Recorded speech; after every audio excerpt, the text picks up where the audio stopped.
C'est un moment marquant de la télévision israélienne.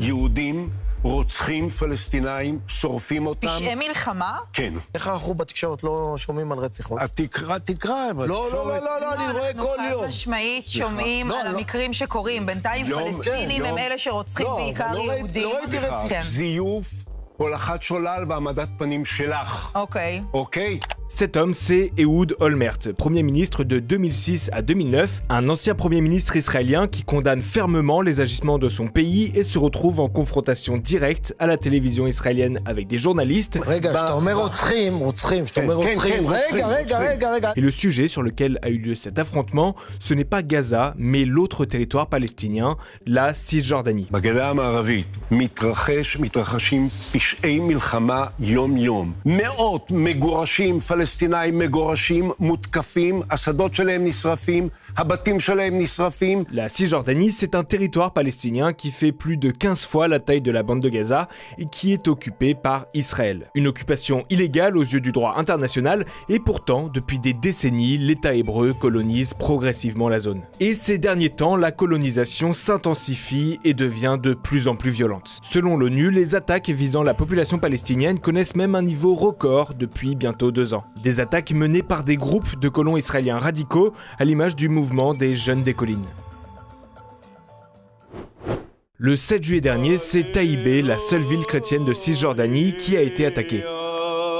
Plusieurs dizaines de colons israéliens ont notamment mis le feu au cimetière et à l'église historique du village. We are attacked because we are here and we're still in our land and because we are rooting in this land. Even Muslims, Christians, Buddhists, Samaritan, Druze, Jews, anyone.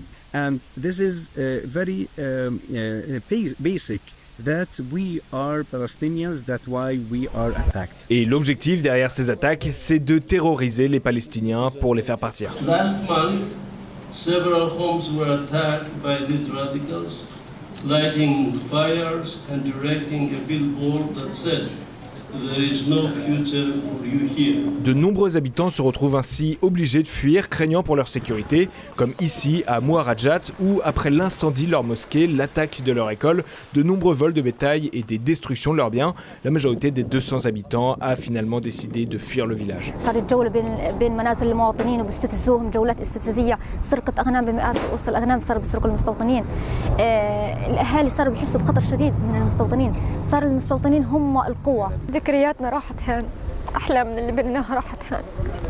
Et régulièrement, ces attaques vont même jusqu'à provoquer la mort de Palestiniens. Le 11 juillet dernier encore, ce sont 2 jeunes hommes qui ont été assassinés dans le village de Sinjil après avoir été isolés et violemment battus par des colons israéliens. L'une des 2 victimes de nationalité américaine vivait en Floride.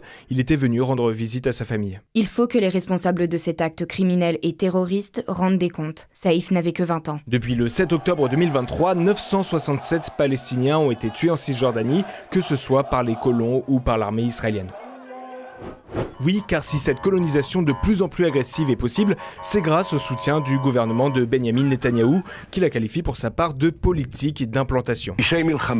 שממשלת ישראל אחראית להם, משטרת ישראל נוכחת בהם, עוצמת את עיניה, צה"ל לא עושה את מה שהוא צריך לעשות. Dans le gouvernement, de nombreux ministres réclament l'annexion pure et simple du territoire dans les plus brefs délais. En novembre 2024, c'était par exemple le ministre des Finances, Bezalel Smotrich, un homme politique d'extrême droite venant lui-même d'une colonie. שנת 2025 יהיה בעזרת השם שנת הריבונות ביהודה ושומרון. Et plus récemment, c'est le ministre de la Défense en visite dans un avant-poste israélien en Cisjordanie qui avait réagi à l'annonce d'Emmanuel Macron de reconnaître l'État palestinien.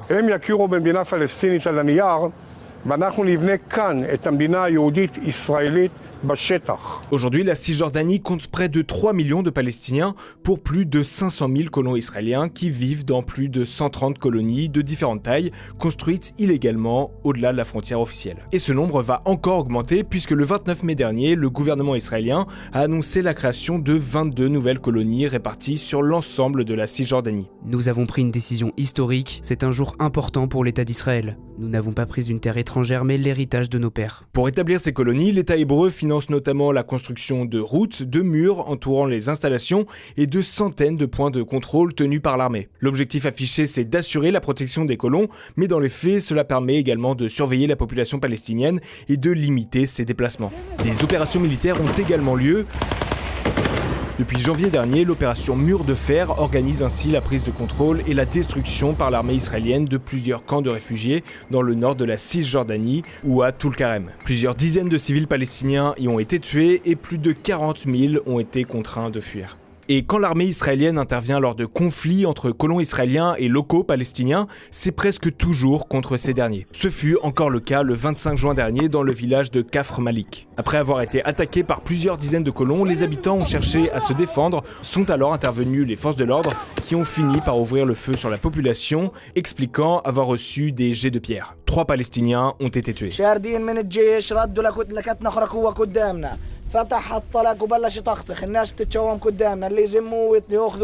Du côté israélien, 5 colons ont été placés en garde à vue à la suite de l'attaque de Kafr Malik avant d'être rapidement relâchés. Mais cela a suffi pour que le mouvement extrémiste juif des Jeunes des Collines s'en prenne, cette fois-ci, aux forces de sécurité israéliennes. Bilan, la façade du poste de police a été incendiée et des affrontements ont eu lieu, le groupe allant jusqu'à attaquer une base militaire voisine, jetant des gaz lacrymogènes et crevant les pneus des véhicules.